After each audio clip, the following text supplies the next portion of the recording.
Okay, let's break down the emergency protocol for a pediatric asthma attack. So you get a call like this. It's an emergency. Here's what you need to do. First things first, you have to recognize the emergency.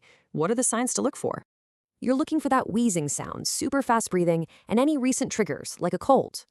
And here's a huge visual clue: retractions. You'll see the skin pulling in around the ribs.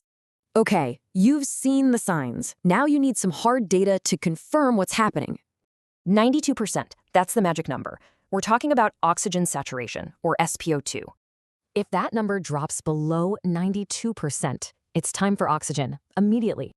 A chest x-ray can also give you clues. Look for lungs that are extra black from trapped air.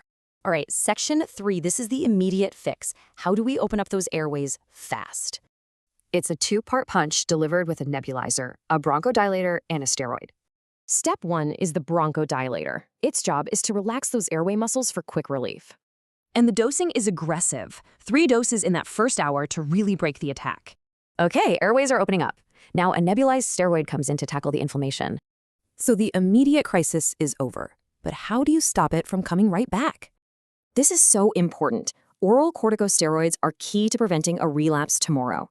Usually that means a 3 to 5 day course of oral prednisolone dosed by weight.